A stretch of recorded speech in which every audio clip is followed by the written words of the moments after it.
Religion and culture are just two of the closely related matters in the world, but are actually different in nature and definition. There have been several theories suggesting the connection of the two, such as religion being the center of culture. However, we can never deny the fact that certain cultures can also be disconnected from any form of religion in a society. Welcome to People, Places and Culture on Wells Radio. My name is Ayo'Emmanuel-Ojo. I'm your host and travel guide.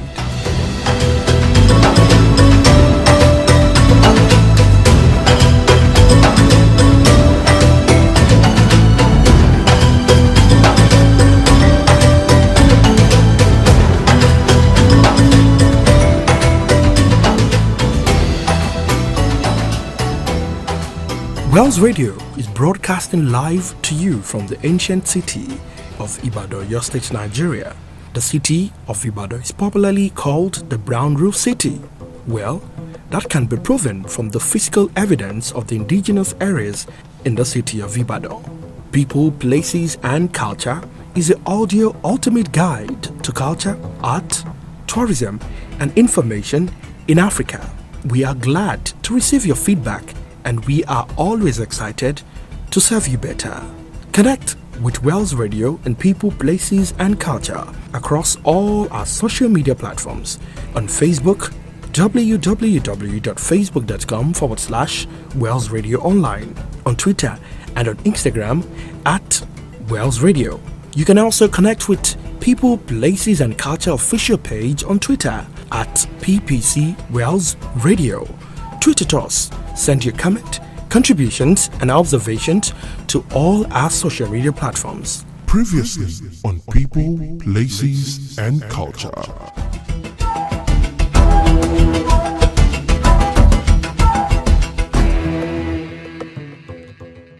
There is no doubt Africa is rich in tourism potential. Africa is rich in tourism products. But the thing is, how do we project it? Projecting tourism in Africa is quite an uphill task because majority of us Africans, they do not understand tourism. Because Africa has the products, people come, witness it, or rather experience it, pay for it, and go back. So it is up to us now to harness it. Saw the beauty of masquerades, how they decorated, especially the Jile masquerades when big festivals are going on, like the Ofala Festival, the Iguara Festival. And growing up, I see this thing and I said, look, these things need to be on TV. If you ask my opinion, my honest opinion, African art, they're not fetish.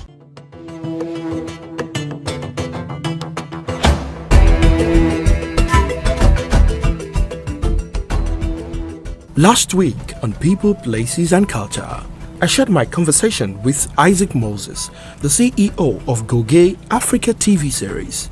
Myself and Isaac Moses spoke at length on tourism and its dividends in Africa in the first part of our interview, and also the need for Africans to embrace arts and tourism. This week, I've tagged this episode the thin line between culture and tourism, the story of a tourist. Who is the tourist? The tourist is still the CEO of Goge Africa TV series, Isaac Moses. In this episode, Isaac Moses explains the difference between culture, religion, and fetishism. And also we spoke at length about the lost relics and artifacts in Africa, and also how to get them back into our continent and different nations. You want to find out more about that? Come along with me.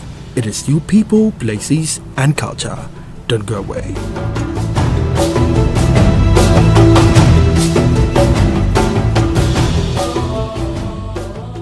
over the years that you've been doing this, travel and tour on television and even taking people to other parts of the world, have you been able to put maybe something in black and white towards the government to say we can actually use tourism to, to make the economy better? Have you done anything in line with that to actually, make this thing even easier for you and to also sensitize the people that tourism can be, well celebrated and also make money, to make the economy better, basically? Of course. Well, I have not put anything in black and white to answer your question as you threw them at me. I have not put anything in black and white. But what I put on TV is there for posterity.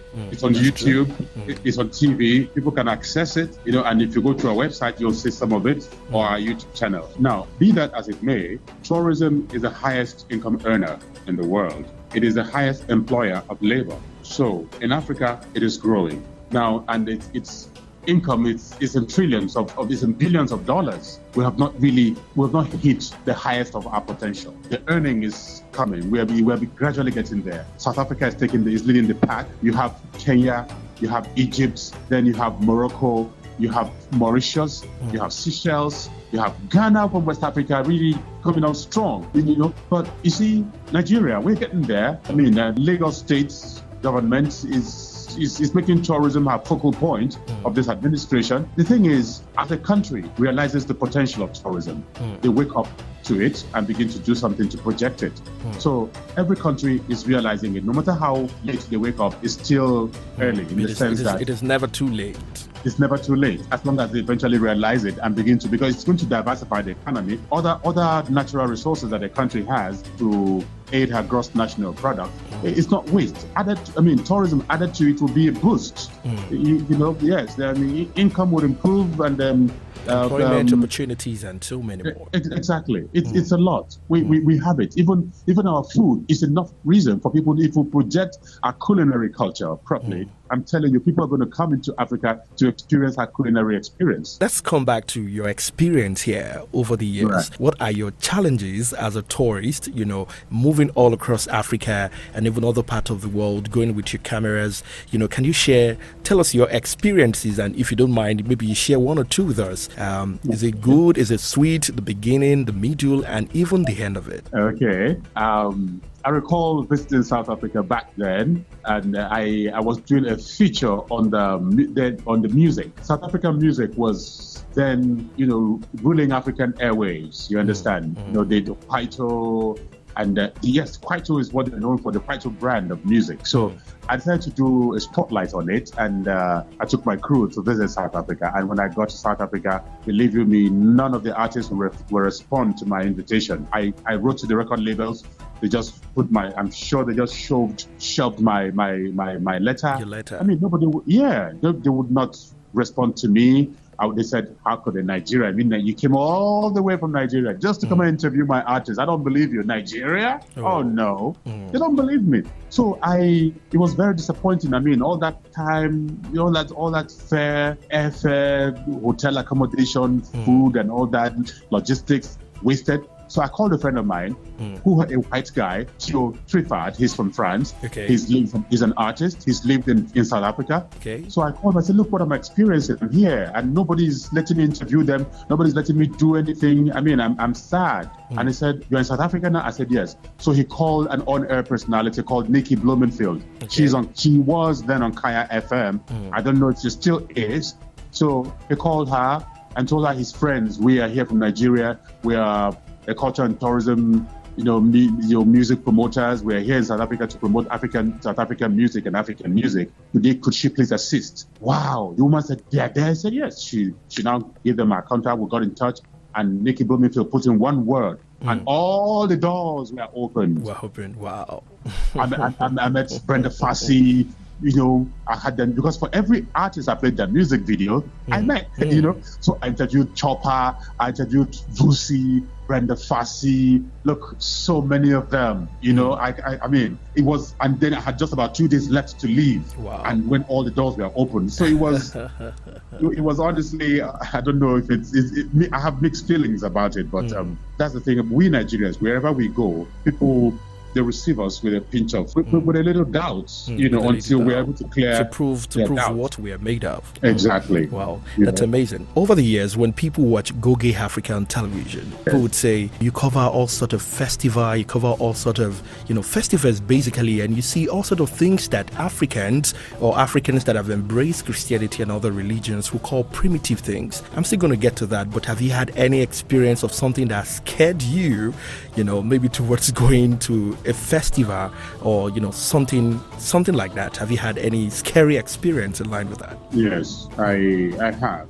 I was I went to record Agbasa Juju Festival. It's called Ijure from the Wari Urobo community. Okay. Right? Now, this festival is a celebration of their warring prowess. They exhibit their warring prowess in the past. Everybody had cutlasses, and then their faces are painted. They look quite scary. They throw the cutlass up in the air and catch it.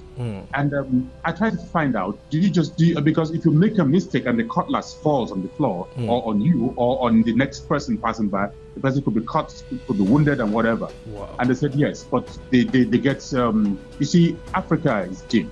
You have what you call jazz. They do all kinds of black magic. To hold on to this culture. They throw this knife, sharp knife. They use the knife to even sharpen a stick. Wow. Right? So you know how sharp the knife is. That it's real. They throw it in the air and catch it effortlessly.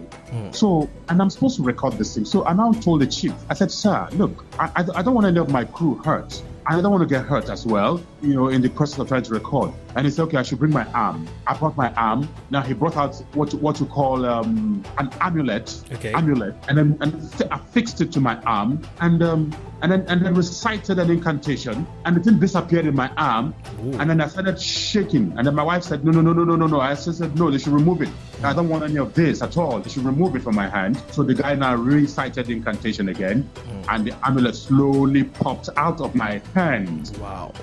And then I said, look, I don't want any of this thing. If you guys can give me enough security to record this festival, which I have been paid to record, then it won't be my fault if I don't record it. I need a guarantee that I'm not going to be hurt, I'm not going to be molested, because these guys are all in a very happy mood, drunk, just having fun generally. There's a lot of drinking, eating, merrymaking, cutlass throwing in the air. All these things are going on in different nooks and crannies of the community. It's agog with all kinds of, happenings. You understand? So the man said, okay, he now called some 3 able-bodied young men attired like the others and said, look, these people are in your care. Make sure nobody harasses them, nobody disturbs them. So you go ahead. Wherever you want to go and record, just follow them. So the chief said so, and the guys gave us the protection we needed, and we went ahead to record. But that was quite scary, I tell you.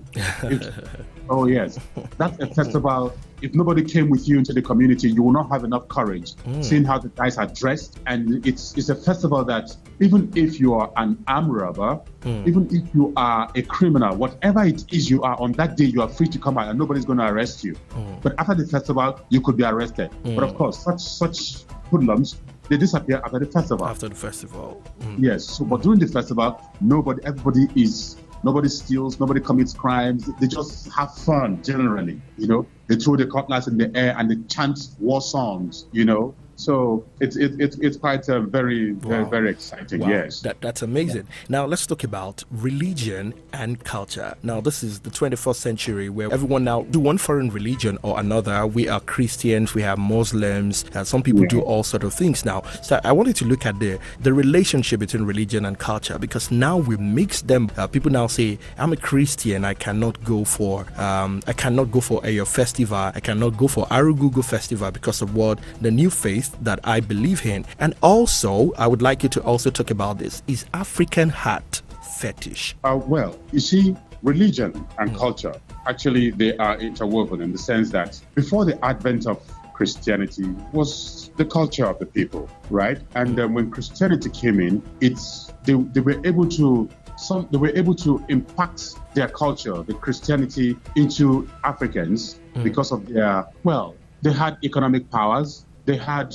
persuasion, they had education. So when they came, they tried to persuade Africans that if they accepted their own culture, their Christianity. They would get this, they would get this benefit, they would go to school, they would, so it was, when they came, it was a condition that for you to go to school, you must bear certain names. You must drop this way of life and embrace this. So they used Christianity as a precondition for accessing certain benefits in the community because they had economic powers when they came, remember? Very true. So using that, they were able to persuade Africans to drop their religion and imbibe and embrace the foreign religion, which is Christianity. Yes. But if you still look at it, you find out that certain area of culture, because it is how do you determine the way of the people? How do you determine who a people really are if you don't know their culture? So you can never really divorce their culture from them. Even those who are Christians, right? They wake up one morning and became Christians. They had an identity, they had a way of life, which is still, prominence in every area of our life. If you go to Benin, for instance, you had Reverend Fathers, Benin City. You had Reverend Fathers who also practiced the traditional religion. Yes. So you see the church and religion. The church and culture, you do not, it's in some part of the Nigeria, for instance, it is hard to separate them. They believe that they go hand in hand. And as a matter of fact, before religion was the culture. So some people are not entirely expunging religious inclination or their cultural inclination, yes. Tattoos, some of these things, are they fetish things? Because this is the average Nigerian will say, I cannot buy them. I cannot even go because they are fetish. Are they truly fetish? If you ask my opinion, my honest opinion, they're not fetish. Of course, some of those arts, some of those artifacts, you see them represented in some shrines, right? And those who are into traditional religion, who believe that, look, going to God, the Heavenly Father, they know there's God, the Alpha and the Omega up there. But they feel they are not worthy to go directly to Him. They have to go through their smaller gods. So they use some of these artifacts, some of these arts to represent their gods, and they perform sacrifice which they believe will be taken to God Almighty. So some Christians, having seen some of these artifacts represented in shrines and among people who practice African religion, they say, oh no, it's fetish. I don't want to be associated with it. I'm not buying it. Back in the days when I traveled to the US, I go with some African arts, I go with artifacts and all that. And before I'm able to sell it to my white friends, they say, what's the story behind this? They want to know what are the stories behind it. Yes, those I know the stories behind them. I tell them, I say, oh, this is a fertility doll. Oh, this is this. Oh, this is the Pestac mask, a representation of the original, but it's good. It was first produced during the Pestac 77 event. So it's I tell them the stories, and those I concoct a story about it. And make them feel good enough to buy it because I know that, look, this is just a beautiful work of art. But if you're making me tell you a story, I'm not the artist. I bought it and I'm reselling it, right? Very true. So if you expect me to tell you a story about all the artifacts I have, I probably won't be able to do that. Do all the stories. So I tell you those I can remember, and those I can't, I concoct a story and make them buy it off me. So I don't go back with them. That's it. So African art is a real work of creativity. They are not fetish. It is just lack of understanding. Yes, that's it. For you now, what has your role been to recover some of the lost relics and artifacts that have been sold away from Africa? Have you played any role, so far to make sure that Africa, we have all of these things back? Because I read in history that some of these things were stolen away. We can talk about the Ayo'Emmanuel-Ojo and the likes of them. Goge Africa, have your brand, provided any opportunity? You are well traveled. Have you done anything so far to make sure that some of these things are back to Africa and they are, different locations? Yes, I had done a feature on Museum of African Art in Paris, and I saw a lot of African artifacts there. People pay €50 to experience it. So you have a lot of African art in different parts of the world. Some are stolen. Recently, Italian government returned the obelisk stolen from Ethiopia. Obelisk. It was returned, right? You also have other artifacts that are being returned gradually. However, if you're asking if Goge Africa has played a role in trying to retrieve some of these stolen artifacts, well, it's not in my place to fight for its return. You have establishments, you have parastatals set up by different governments around the world, around Africa, to ensure that these stolen artifacts are returned. In Nigeria, is the National Museum. National Museum. Yes, they are the ones charged with this responsibility, and then they are doing it. Of course, and the National Museum is under the Ministry of Culture and Tourism and Information. So they are doing what they need to do. It's slow, but I believe they're doing something, because the thing is, until results are seen for an effort, you will think the person isn't putting up, or the ministry isn't putting any effort. They are making effort. They are trying. But then last time I was at an exhibition in the National Museum, I actually saw some of these artifacts being returned, a few of them returned, and the curator, or rather the DG, said they are still fighting hard, negotiating with, European governments and other parts of the world where they have discovered their stolen artifacts. They are negotiating with them to return them. And these days, you don't use force, it's negotiation.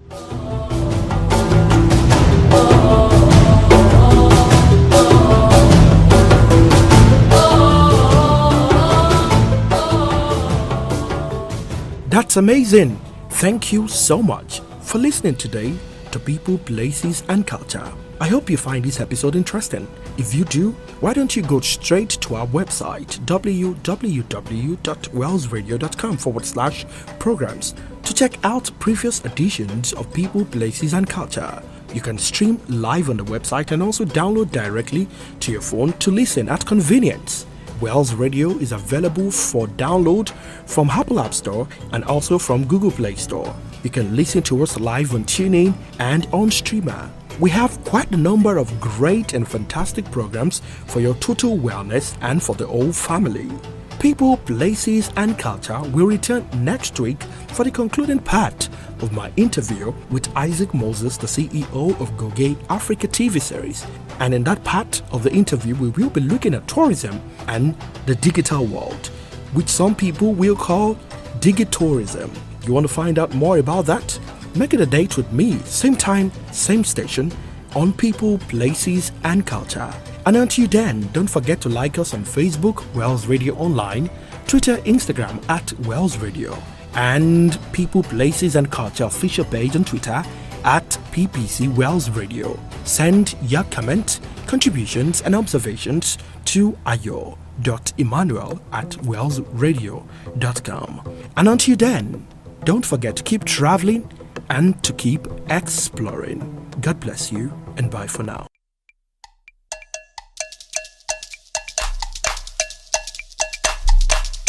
Ao Denamie, Ao Denamie, Chata Denamie, Eswe Mama Kometo, Ao Denamie, Ao Denamie, Chata Denamie, Eswe Mama Kometo, Denike Ao Denamie, Ao Denamie, Chata Denamie, Eswe Mama Kometo, Ao Denamie, Ao Denamie, Chata Denamie, Eswe Mama Kometo, Eke Ao Denamie, Ao Denamie, Chata Denamie, Eswe Mama Kometo, Ao Denamie, Ao Denamie, Chata Denamie, Eswe Mama Kometo.